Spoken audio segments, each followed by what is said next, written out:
Trying to get out of the wind might not be possible today.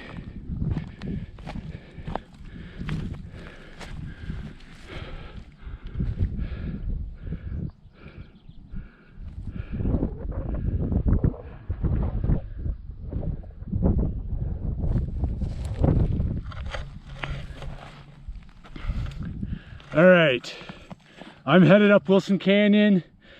It's warm, it's afternoon, and we're starting to get some summer heat back, which feels good. Nice to get a sweat, actually sweat during a warm-up. But I've got a 1,000-foot climb up the canyon today, nice and steady. And then once I get up to the top, on the way down, we're gonna have an awesome discussion on the Native American Indian runners of the Southwest, and a little bit more specifically about the Hopi Indians of Arizona. For those of you from around the globe aren't familiar with Arizona, Arizona is a very hot, dry desert state within the United States, and inhabited a lot of the first Native American people to this to our country. And back in the 1900s, from about 1902 to the 1920s, the Hopi Indians were considered the best runners in the United States. And one of those really good runners was Louis Tiwanima.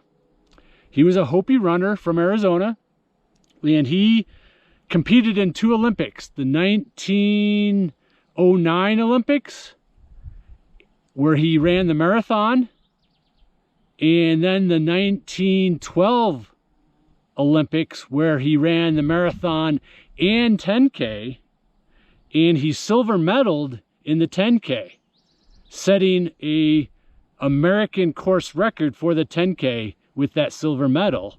And what's really, really cool is that record stood for 52 years before Billy Mills, another Native American, broke that record in the Olympics.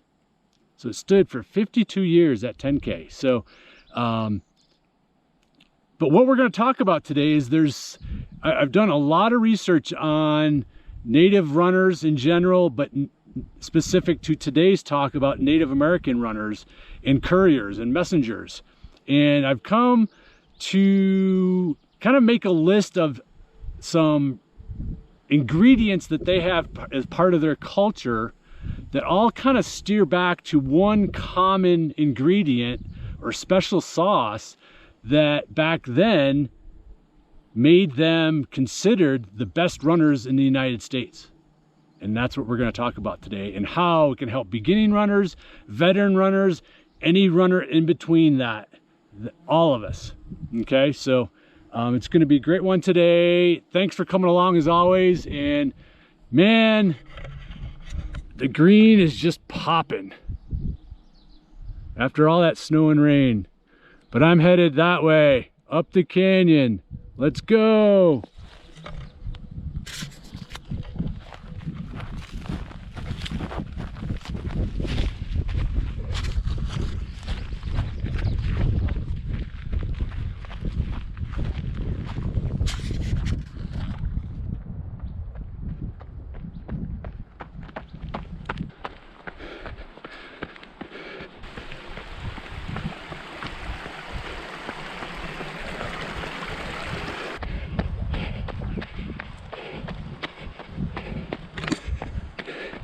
And right about the 1,000-foot mark, things start to mellow out. Nice trail. Gonna take it to the junction.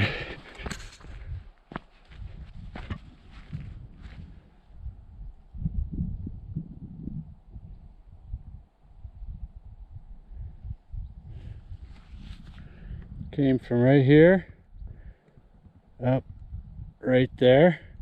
I can loop back around and take this back home on this trail, so it's a loop because I live right here. But today I'm doing an out and back to home. All right, so what makes the Hopi Indians such good runners? And the first little ingredient that we're going to look at is their tradition. they've always been runners. They're spiritual runners. They're ceremonial runners. Running is probably the most important aspect of their culture from an activity standpoint and from a survival standpoint. They believe that they can use running to attract rain clouds to come water their crops. Like I mentioned, they live in Arizona. There's not a lot of rain there, but they've perfected horticulture in how to grow corn, sweet potatoes, squash in very, very arid dirt. And like I mentioned, they believe running is their way of calling to the gods, the rain gods, and having the rain clouds appear and water their crops. So they will run and gather the rain clouds. It's a huge part of their tradition. They also, like I mentioned, survival. They hunt, persistent hunt, so they need to be in shape to hunt. So running is a huge part of their tradition. And if you're interested, ESPN did quite a while ago a great documentary on the Hopi Indian reservation and the high school cross-country team of how they've won, I think it's 27 consecutive cross-country championships. So go check that out. It's really, really good. But again, getting back to tradition, you know, this is really inherent in what they believe. They're encouraged to run.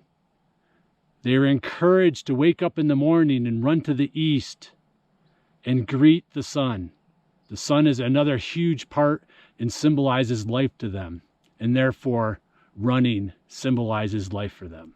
Back before horses and the rail system in the U.S., again, the Native Americans of the Southwest and all over the United States, and most Native cultures obviously need to use running as the form of transportation. But more importantly, within all the tribes in the Southwest, the Native Americans would become couriers. And they would courier messages from one tribe to the next, from one area, one community to the next community, letting them know what's going on. Hey, what are they experiencing? Any type of message that needs to be couriered. And these are hundreds of miles in between communities. Another key component, and it's part of their tradition, is they do run races, and many times relay races. And these are very short, very fast relay races, you know, typically kind of patterned after our track. A lot of times they were done on kind of a dirt track or back and forth. But these were done as a form of entertainment and to,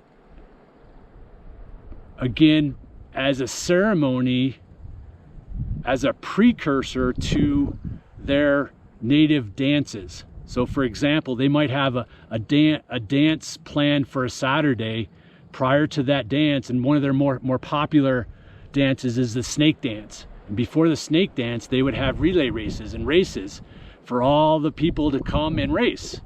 And what's really interesting about these races is that there were no awards.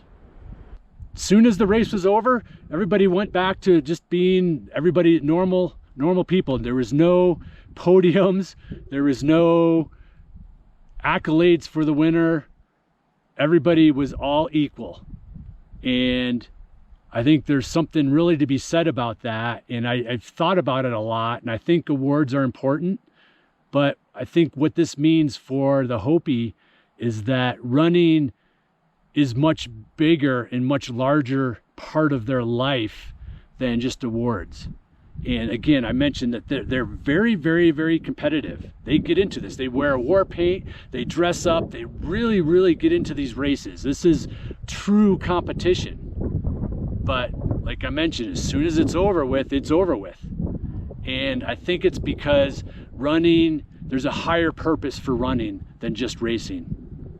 And where I think that becomes important to us is that, you know, having goals, I mentioned, talk about goals all the time, but having goals is super, super important to have a structure and a journey in place, but to have a higher purpose, to create your own running culture within your own family, within your little community of runners. And it's that camaraderie. It's all the things that we have in our races, but there's a higher purpose for doing it. Is that no other way of putting it, we would run even though there might not be races. So I guess, you know, just maybe look at how important the success and awards are versus the pride that you have in living the day-to-day as a spiritual runner, just like the Indians.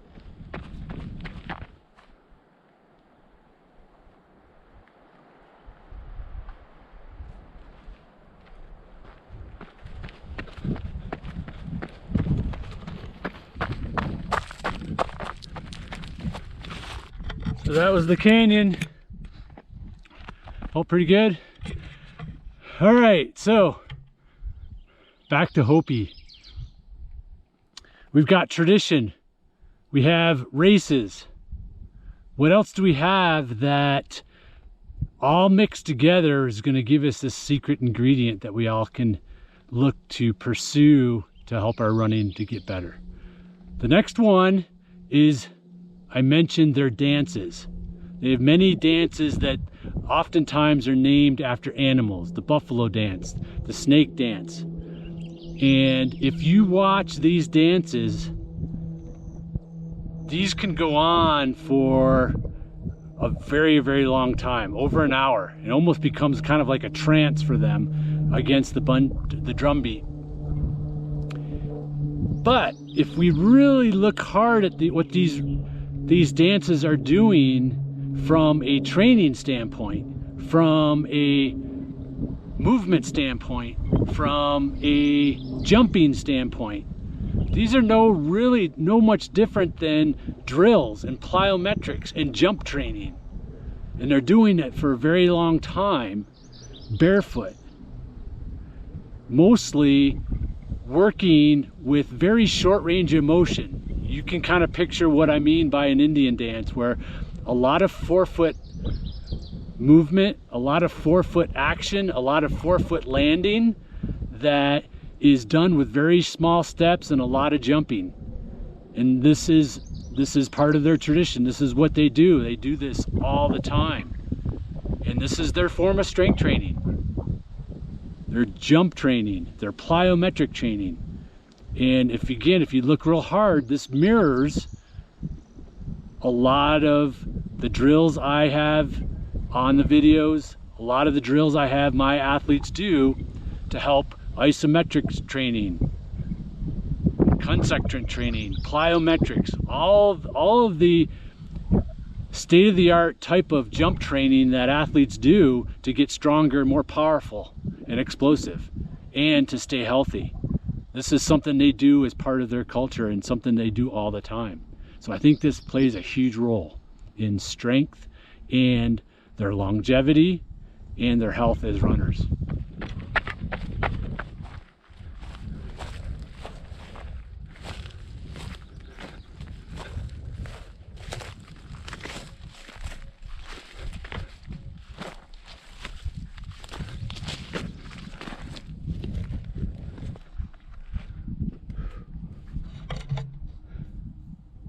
Sun's out again, it's nice.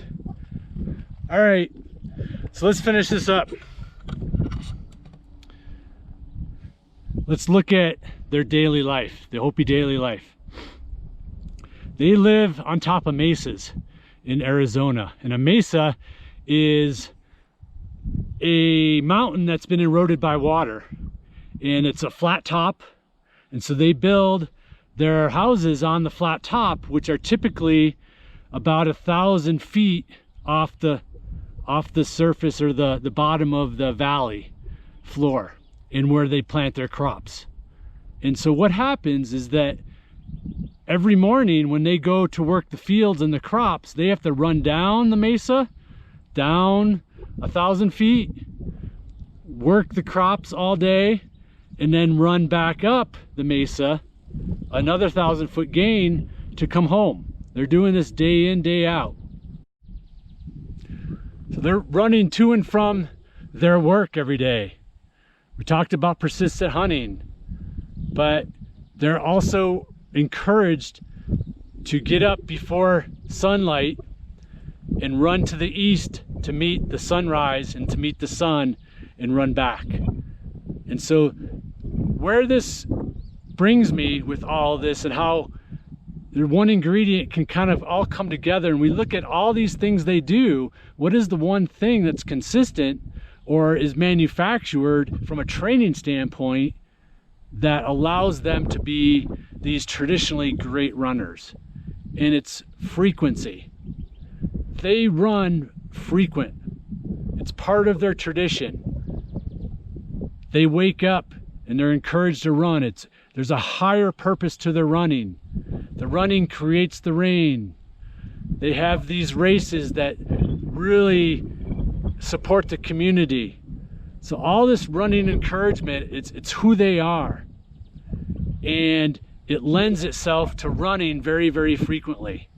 I mentioned earlier that they're couriers, they're messengers, and they take messages very, very long distances, but they don't necessarily train long distances all the time. It's this day in, day out frequency that gives them the strength and endurance they need to either run the short, fast races or to do these sometimes 100 miles out and 100 miles back to deliver a message. And they're racing fast frequently. They're running 2 or 3 times a day. And so I think there's something that we can look at. Challenge yourself to maybe run a little bit more frequently. Break it up. If you have a 15-minute slot, go for a run. I'm going to take my daughter to lacrosse this evening, and during her warm-up, I'm going to go for a 15-20 minute nice recovery run. Look to add frequency and see how that frequency helps with the economy, helps you to get into a really good groove and a really good rhythm with running, and how it can really, really help you. All right. Frequency. Be a Hopi.